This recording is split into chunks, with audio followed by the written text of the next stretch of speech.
Coming up on Unpacked. I was in between whether am I losing my mind or am I possessed by a demonic spirit of some sort. You find yourself going to the initiation school. I think my destiny will be to heal people. Damages are offered for what happened to you and a ritual to say sorry. I don't want this anymore. I don't want to deal with this anymore in my life.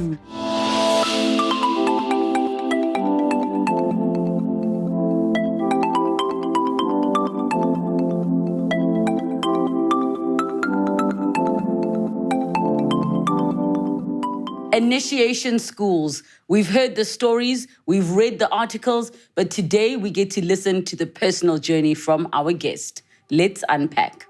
Yolanda Dandala is a 26-year-old woman from Soweto, Johannesburg, whose parents separated when she was a child, seeing her and her siblings being raised between KZN and Gauteng. In her matric year, she started experiencing what was at the time understood to be epileptic attacks by doctors. However, a few months later, she discovered that it was something else. This was the beginning of a dark and painful time in her life. This is her story. Let's unpack. Yolanda, thank you so much for joining us on the show. I really appreciate that you were able to come here and talk to us. Well, it's an honor to be here. Now, I want to make it no secret to our viewers today that it actually is very, very difficult for you to be sitting here with us to share your story for a number of reasons. But maybe you can share with us what is the primary reason today, right now, that this is so difficult to share? I have experience in telling my story, but every now and then I get triggered. Mainly triggered about the outcomes of how we as survivors get victimized. Being silenced, stones thrown at you for telling your truth. It's a process that I've been healing from, but I'm human. The story created a deep scar within me. I'll never forget it. But there's times where I found myself so emotionally vulnerable to my past and what I've experienced. So to many of our viewers that are watching that may not have an understanding of initiation schools, maybe you can share with us in general what initiation schools are all about. Then we'll come to your specific story. What are initiation schools? Yes, because people just assume it's young boys going to initiation schools, going to the mountain. Well, this is specifically for traditional healing, pursuing your gift, undergoing a journey in unfolding your godly, universal given gift. And mainly it's gift dedicated to healing, healing plants, healing the earth, healing humans, healing animals, whichever way it counts. But it's very aligned and inclined with the universe and the source that gives life. So we are more of the chosen ones in this third dimension, earth, where we are being of service to heal and make sure that the universal processes of how life has to evolve with everyone that's breathing on this earth goes accordingly. We are more of assistants of the source and the universe. And I think you put it very well, because sometimes it's just summarized as spirituality or just simply connecting with the spirit world. Well, the living beings of earth are spirit. They have souls. They have a heartbeat. Whether it's a heartbeat as physically manifested as human beings or a heartbeat of a plant, the greener it is, the more alive it is. So you would say it's a spiritual journey also. It is definitely spiritual. So where does your story begin? My story began, about 6 years ago. 6 years ago. Before that, I was a young child, very passionate about healing people. I don't know where it came from. I can't really describe the aha moment of my awakening. And hey, I think my destiny will be to heal people. But I was a young child reading the Bible, reading the story of Jesus and God, how they have contributed in the community that they existed in those times. And me really finding myself relating to making an impact in a community.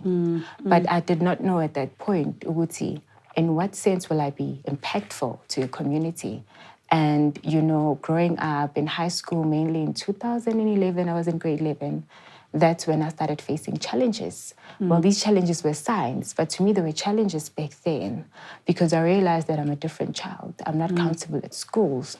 I'm this child that's always a sick room esikolweni. It's either I fainted out of nowhere, during a test, I just black out. It's things like that. I have this massive headache that I couldn't really cope around anyone, really. So a child spending time alone, being a loner, in my thoughts, relating my thoughts to rather writing them down, because I believe that no one else would really understand my thoughts, because my thoughts also came in voices. It's like instant communications with the unseen, the unknown world.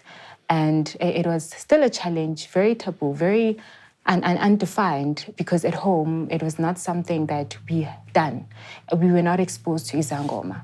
Though my mom had a late sister who was a Sangoma, but she passed away when I was very young. So I didn't really got to experience the family where traditional healing is concerned. So all throughout my years, there was no traditional healing at all. So to me, it was something that I was trying to figure out, to a point where when I fall down, I would get fits. So I remember my dad, when I was visiting my dad in KZN, he took me to a doctor and they told him it's epilepsy. So I was under epilepsy medication, but this thing kept on happening. It kept on happening, kept on happening. In 2012, during my grade 12, it escalated to a point where mangwili, I don't get fits anymore. When I wake up from fainting, I'll get this physical strength. I'll make noise, I'll jump up and down, I'll cry, I'll feel so deep pain, like there's something that just needs to burst out of me and it's forcing its way out of me. I didn't know what it was, but it was something that was happening. And because we know the complications of spiritualities at school, there's so many kids coming from different backgrounds, but the most popular energy or spirit that overclouds schools, it's negative. They say Satanism, kids getting into dark things, kids having tattoos, writing on toilet walls about some dark things, skeletons. So I was in between, whether am I losing my mind or am I possessed by a demonic spirit of some sort, of nowhere, really. And it was a concern that me and my mom had. So when I happened, Uguthi, one evening, the same thing happened. I fainted, I woke up, I had physical strength in me, I can't control it, I don't know what took over me. And at that specific evening led me to a house in Zangoma. And that's when it was, rather clear that, hey, you're not demonic, unedlozi. You have a calling. Yeah, it's a calling. So now basically you've received a diagnosis as in this is what this is. What do you decide to do next? Do you say you're going to respond or you're going to do something else? I was not given a chance, actually, to decide, especially as family. Like I said, we thought it's a Western illness. So it was never a situation where at home we would discuss that, hey, you're lunedlozi, why isn't I your shola? Oh, no, we came back from Hlolidlo. Isangoma saying nedlozi. Okay, Mama, what do we do about it? None of that happened. I would say it happened like the ancient times where some of abantu will talk about their stories. Would say, no, I just woke up there. I went to bed. The next thing I woke up in this hut in Makaya. Wow. So, Mina, it was a situation where I was in trance and I ran out of home. I was in the house in the evening. I ran to that particular house. But you weren't conscious of what was happening at the time? Not even. So when I woke up, around me, I was wet, so I feel like they were trying to wake me up. So in my waking up, fortunately, my brother was able to run after me and to see and which house did I go to. And fortunately, it was in the evening. My mom was on her way from work. So when I got there, immediately when I woke up, a few minutes later, my mom walked in also. So the explanation that we got there, Uguthi, Yolanda ungene ngedlozi, like higher. She didn't walk in sober. She came here aphethe idlozi, ungene idlozi. So as izangoma, understand that umthetho obungoma, we can't really turn her back home. If you came here, nice, maybe we would have negotiated and decided Guti what we're going to do with her. Then, in hearing that, my mom expressed, no, actually, Uyoli is having challenges. We don't know what's happening. I don't know where satanism, underwater. Then mom thought, dodgy stuff. So manithi nizokwazi ukusinceda mina njengomzali wakhe, I would really like to know ukuthi uphethwe yini. Idlozi or is satanism. So the guy there, Sangoma, he then expressed that he has an elder, inyanga yakhe, esesprayed. So yena njengoba ne-elder, it's advisable ukuthi bangithathe bangisesprayed, inyanga izoncedisa, bazobona ngami ukuthi idlozi leli ngiphethe noma yini. My mom was open to that idea, as long as there's a solution of some sort or there's a way forward to lento emhluphayo, I'm open to that. So he says, no, I'll take her first thing in the morning tomorrow. My mom said, okay, ngimsebenzini, can you guys do this mangikhona? Nge-weekend ngizoza Saturday, ningitshele ukuthi kenzakaleni. But then all that happened before my mom could come. I think when my mom came, ufika sengigundene inwele, sengifaka ubuhlali, sengifaka amabhayi. So basically, the process happened without her. Without her. Were you younger than 18 at this time? Yes, I was. I was. It happened, Bangshayeli Skopo. I can't really disclose. It's sacred, rituals that take place. So that happened. Laphuma idlozi. I was given a surety. Noma ngibuya back to my consciousness that, hey, unidlozi. Akunama demon, akunama next. You have a gift, unidlozi. So my mom came on a Saturday and then she was explained, ukuthi njengoba umbona so. It's because liphumi lidlozi like lasho ukuthi ubani, though she would have wished that those things happened in her presence, and see everything unfold, but she was told, and because she and I know the experiences, the challenges, the emotional trauma and the emotional impact that the ugu eskolweni and just being a dodgy child had on me, we were both open for me to begin the process of Ukuthwasa. And then a decision was made. Okay, Yoli, kudingakalani, mangipeni list ukuthi uyahlala Yolu right? No, I'm fine, mama. Makube le processes ongceda. I'm gonna go forth with it. I mean, at this time, you're currently a school child. Did you leave school to follow through with this process? It was after matric. Okay, so I did my just matric after matric. 2012, then 2013. I think 3-4 months later, after 2012, early March. I think I went to Nepal in March, April. The following year. So I was able to successfully complete my matric. So now you find yourself going to the initiation school. What were your initial impressions? Well, I had no impression. I had no expectation, to be honest, because Ukuthwas is a once-in-a-lifetime experience. First in a lifetime experience. I had no background of udlozi or izangoma or initiation schools. So it was a situation where you are addressed fika. Maqeda ukuphuma idlozi lisho ukuthi okay, unedlozi, okay, uzothwasa manje. So yithwasa. They start introducing you and laying out your future in a sense yokuthi you are here where you are now, and this is what's expected of you here. In order to make your process successful, namadlozi wakho akwembathi kahle. There's rule number 1, number 3, number 4, number 5, however. So they lay down. This is the diets that you need to introduce yourself into. This is how you behave. Njengethwasa uhlala uguqile ikhanda phansi awubheki ukugobela emehlweni uyazithoba. So literally, just to give a physical impression, mele uhlala kanje ephehlweni. No sexual intercourse ephehlweni. Sex destroys the entire process yedlozi lakho. So no one engages on sex. If you're married, tell your husband for this entire process we cannot engage in that way. So those are the rules, few rules and regulations that I can share, right now and what happens is. So I was introduced to that conduct. And mentally, psychologically, I need to align myself with that conduct because I'm where I am right now. And you're highly advised to forget your life boy pila because you come back, you're coming out as a new person. You are totally different from who you were. And then you prepare yourself mentally, physically, emotionally, spiritually to be submissive to the process. So now you look up to abokobela. Abokobela are people who train us. Mina inyanga ingithwase kuyona umama.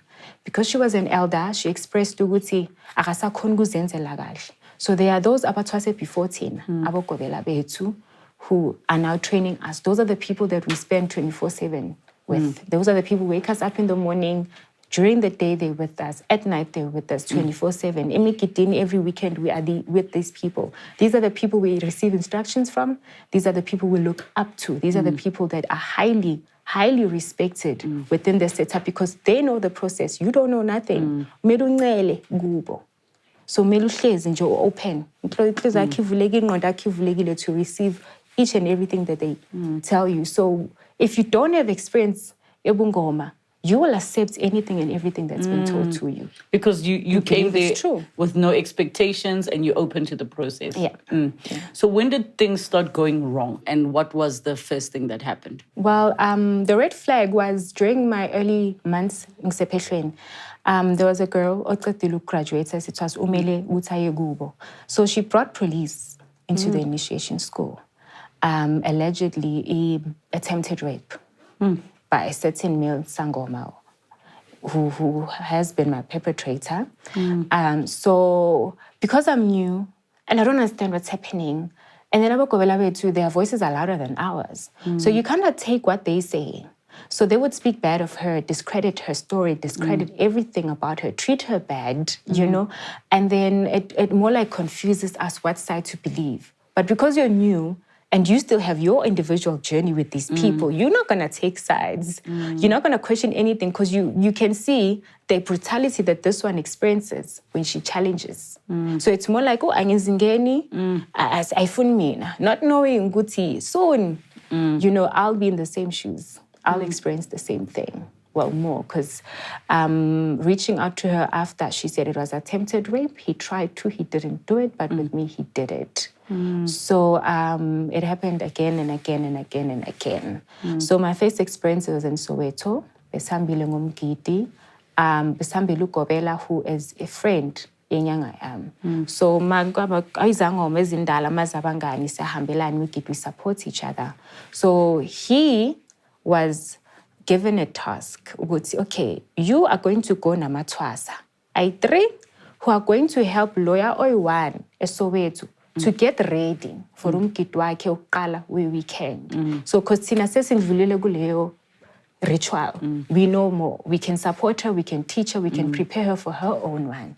So he selected us. I was one of the people he selected. So we got there 3 days before, I think. One umgidi. I think masekhambile abantu, he went and told inyanga yethu ukuthi no, laba ngoba ngifike nabo kuqala, ngicela nibashiye sizoklina. Sizoncedisa uklina, then I'll come back with them after tomorrow, after the day after, you know. Kanti there's a plan. Because one of the rules that you're told is to not drink alcohol at Peshweni. What he did that night is feed us alcohol to a point where we couldn't even walk. I remember she was even vomiting. So I'm independent. I have my own mind. I can say no to alcohol. But because these are people I know, Ukuthwasa song and we are alone. So it's a safe space. You know, even though I'm not experienced with alcohol, but I feel like, no, it's a safe space. And it's with somebody you trust, the leader you trust. And he's the one who says, no, guys, yinbekele lo jwala. Because Abanya experienced with alcohol anyways. Why aren't you drinking? He said he drank too much during the weekend. He doesn't need to drink anymore. So he was sober. You know, he could see what happened. And that was the first, you know, rape incident that happened. And were you the only victim that night that you are aware of or you don't know? I believe I was the only victim at night because after that night, the next day, I felt what happened to me. And he sent me a WhatsApp message and asked, why are you sitting alone? Do you remember what happened last night? So since that day, don't sit alone. Who are you talking to? What are you talking to them about? Don't talk about it. So now, immediately when I chose to be silent, he occupied my voice. In a sense that he controlled how I think, who I sit with, who I do what. Me agreeing to that setup, it was more like, now, we're doing this together. It's our secrets. If you keep quiet, I keep quiet. Make sure you keep quiet. So I remember Inyanga Yetu would bring private nurses to come test us at Peshweni so that she understands every time. What kind of tests are we talking? HIV tests. HIV tests, yes. So she would, if she would like to understand where are you health-wise and then how do I help you? And I think that was the reason why she brought private nurses. And then we all tested. And I was negative, okay, sharp. And then there was a time where, I think after a month or two, beskapeling Ukuthwasa le clinic. And we found ourselves in a situation where we were all testing, still negative, you know. And then I come back and like, why are you a tester? You know, you're gonna make people suspicious. You know, and I'm like, no. I mean, I was comfortable testing because I just tested the test that private nurses happened before the rape, to clear that up. Then when I went there to test, it was like, I think a week after the incident in Soweto. So I'm just trying to portray them so much control. Guti, do this, don't do that, do this, don't do that, it's too suspicious, don't do this, it's too suspicious. But because I feel I had my own strength, I was not always giving, not that I was giving, I feel like that's when the grooming starts, the submissive starts, grooming sexually, submitting sexually. There were times where I'd fight it off and I would experience, you know, physical, you know, abuse from him. Can I ask a question? So now you said here that he's upset that you're going for multiple HIV tests, right? Is it because he is HIV positive and is worried that the results are going to reveal something? Or is it because you're in a space where you shouldn't be having sex anyway, so why are you going for all these tests? Exactly. That's a brilliant question, actually. Going to your tester, she brought private testing people, which was an okay thing to do. Going to the clinic was because lo munye bekaye clinic, you know. And I don't understand. I think she was having health issues. So she needed to understand. Maybe he advised you, no, why you testers understand good to pay.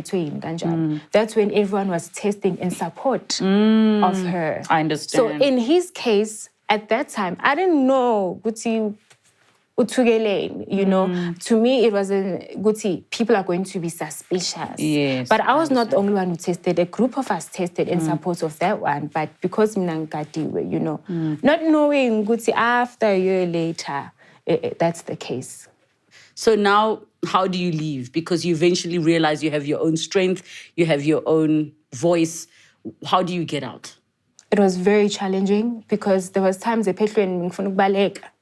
because I get those questions with you know, but you don't understand from the first encounter how I was groomed and how the rape ends it's so spiritual. There's a lot of voodoo involved, there's a lot of spells involved. You know, it's not easy for you to be out of nowhere. Was taking long walks to a community I have no idea of. I've never been in that community, but those were the challenges I was facing. It was very challenging to a point where I decided, you know what? Let's see, because what if I'll go through the same thing. Let me finish this process. I'm too close. My graduation is just here. Let me be strong. A week before my graduation, then my father passed away. So he knew that I was Msepehlweni, but he didn't know Manyongena. I think my mom reached out to them when the first ritual needed to happen. And then I needed financial support. That's when she started making calls. We need this. And my aunt was able to be of support, and I'm so grateful for that even today. But I lost my dad in the process. I couldn't go to the funeral because just now, Ukuthwasa.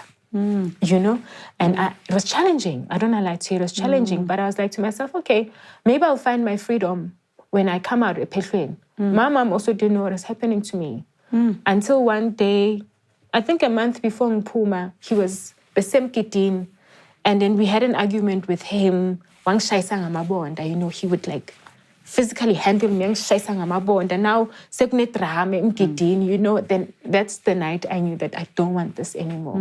I sent my sister a text. Can I just be clear, no? When you say I don't want this anymore, you never wanted it. No. I want to be clear with the language. Yes, yeah, thank you. That's what I mean. Like, I don't want this anymore. Like, I don't want to deal with this anymore in my life. I reached out to my sister, but I couldn't send her a message directly. I pretended as if I'm sending it to someone else. And I'm sending it to her. So she received it as if I made a mistake. I was telling someone else, and I was really telling my sister, Guti. And then we were at the move. After that whole situation in Mkitin, when we were leaving Mkitin at taxi, that's when I sent that text. Because I know, not so long ago, I'm going to go home. So that's how my mom found out. That's how my family found out. And that's how my mom was able to come. I was not part of Leyo, but the decision that they reached in Bona no my mom in Tlaulo. No sizomhlawula na imali enhlawulo so thenga imbuzi simgeze. So just to be clear, it's basically damages are offered for what happened to you and a ritual to say sorry when everybody was fully aware that you were raped multiple times and physically abused. Well, that decision was made because they were exposed. I don't think if I spoke out that would happen. Because even when Inyangayam started asking me, what happened? And then I told her what happened. She asked me one question. She didn't say, sorry, hiding in busy. No, she asked me, so have you told your family? And I said, no. And she said to me, are you going to lay charges? Wow. And I'm like, no. Well, if my mom, if I tell her, and then she says to me, I must lay charges, and I have my family support, I'm going to lay the charges. She said, no, we'll see how we deal with this. And that's how things were dealt with. Is there a reason you decided not to lay charges to this day? I don't think it was a decision that I made not to lay charges. Even today, I wish I could go a police station and say I was raped and I have evidence, solid evidence to prove that I was raped. Unfortunately, angna evidence as a pehlweni. And that's a challenge youth in traditional healing have been victimized facing till today. In Tenzeke Pehlweni, they tell you what happens here stays here. It doesn't come out. So when the all secrecy, of these things, you're always fearful. Because first of all, when you go like Biza, Twasa, already you're shrinking. And Itlizako is pumping. You don't know, did you do something wrong? Are you going to be given a bigger challenge this time? What's going to happen? You don't have time to wipe yourself and put a plastic in evidence. This is his semen. This is what he did to me. The bleeding. Instead of you taking pictures that you've bled, you'd want to wipe it fast. You're wiping it quickly. And then you need to go ematwaseni, fix your, ipailako and look like normal. But Instead, also the you're fact just that covering you are up. isolated where you are at the initiation school. It's not like there's just a police station around the corner or there's a hospital. There is a around the police corner. station around the corner. There is a hospital around the corner, but you do not get that strength to make that decision and say, let me wipe myself, let me take this evidence to a police station. And you need to understand that me studying what I went through and comparing my experience with other people's experiences, it's like a culture of some sort. It's like a cult of some sort. It's something that's happening, been happening before I went to Pehlweni, still happening even today. So if when you are going to speak against it, who do you think you are? Hi, Yolanda, you talk too much. I also went through the same thing. No, we know about this thing. Why is your case so special that you're going to go on national TV and break the silence? So do you understand that you're not in that situation, you're not motivated to have a different mindset to say, I'm going to lay charges, I'm going to a police station, so but 36 rand the local tax, and I'm going to that police station. It doesn't happen. It only happens when you are empowered after the fact. Like relating to someone who they are able to tell you that what you went through is wrong. What is going through with you? You were groomed sexually, you were sexual submitted to a... You were groomed by what I would consider a spiritual narcissist, a spiritual abuser who's using spirituality, people's gifts, and certain blind spots by virtue of the fact that you went there to people to guide you, and they use all of that against you. So where are you today? Sure, where I am today, I don't know lie. I'm in a great space. Good. I've worked so hard the past 4 years to be where I am today. And because of the support that my family gave me, empowered me even more. Today, I'm the voice of the youth in traditional healing. Today, I am empowered. Today, I am able to relate. Today, I am able to change lives. Today, I bring families together. Today, families are rather mental free. They have this mental freedom of questioning ukugobela. Because isangoma abanye abantu sebasaba izangoma. No musho into engathi ayimake sense. People don't have the strength to question you, but today they question. Today, families are reaching out to umuntu othwasile 3 years ago and ask them, how was your experience? Were you raped? Were you touched? Indlela engekho right. You know, today I'm in that space and I feel like regardless of the brutality that I experienced in speaking out, I've achieved, you know, that space where South Africa is confident, has more strength and more power in their mouths, you know, in their voices, to question what is right, what is wrong. We all face social challenges. We face poverty. We are vulnerable. We are depressed. But in that depression, we're able to find our strength and question and not be too desperate. Because what gets us to this point, my life ends and I'm desperate for, you know, a way forward. And someone who appears knowledgeable. We see them on TV, we hear them on radio. They appear knowledgeable, they appear as if they have this vast knowledge of African spirituality, as if they know all the ancestors of Africa. They come on TV and present themselves in that way, you know, and we become vulnerable to that because we are trusting, no, this person knows this thing, then you can help me, not knowing con artists everywhere we go. But because of me speaking out in multiple platforms, and this platform that I'm honored, you know, in today, I'm able to bring off that awareness. Go to question. I think there's so many details to your story that obviously we have not had the time to cover. But I want to just say, to me, if I were to choose one word to describe where you are today, I'll say empowered. And I think there is absolute validity. We do not need guilty verdicts to make valid any experience. I'm so sorry that that happened to you, especially in that realm. I can't even picture what, because it is, if I would go as far as saying you've been violated spiritually as well. And I would love for us to have had more time to even get to the part of talking about, did it change your spirituality and all those things? But the crux of what we're sharing today is that there can be a dark side.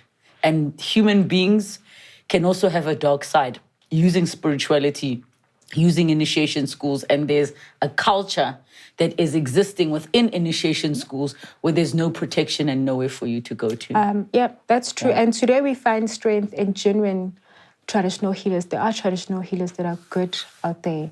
And they are the biggest contributors of my empowerment today, where they say, Yolanda, we know you went through so much. But here's the beauty side of traditional healing, which is why even today, I still identify myself as a traditional healer. I'm happy to I hear have, you know, established an organization, Young Sangoma Empowerment, where I empower the youth in traditional healing. Even though traditional healing spaces still have those triggered, but my heart is still dedicated to those that need, you know, empowerment. These type of subjects are actually not easy at all to talk about. I think it is terrible that there are individuals that can use spirituality to abuse anybody. So to all of the victims, men and women out there that have been victims at the hands of leaders at initiation schools in particular, we see you and your story is valid, even if you don't have evidence, even if you're unable to open a case, even if there is no guilty verdict, even if there has been no conviction. We see you. We see you and we hear you. I'm so sorry that your stories may go unheard, but hopefully today's episode can validate what you went through. And of course, thank you so much to our guest who is brave enough to come here and expose herself and make herself even more vulnerable to the scrutiny that will come after this very episode has aired. Again, I will say, we see you, we see you, we see you. Thank you to everybody for tuning in. Make sure that you continue the conversations online. Details on your screen. Good night. Next time on Unpacked. People will say, no, you can't have a gay couple raising a child. They're going to make the child gay. There's no handbook for perfect parenting. So we have adopted them because we want to sleep with them. Why do we sexualize everything?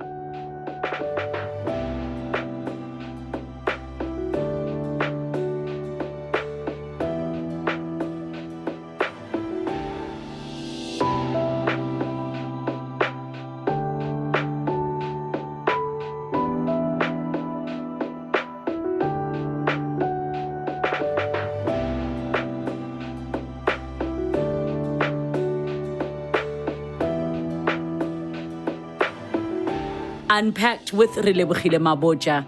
New episodes weekdays at 5:30 p.m. on my YouTube channel. Don't forget to subscribe. Television edited broadcasts weekdays at 5 p.m. Open up to S3.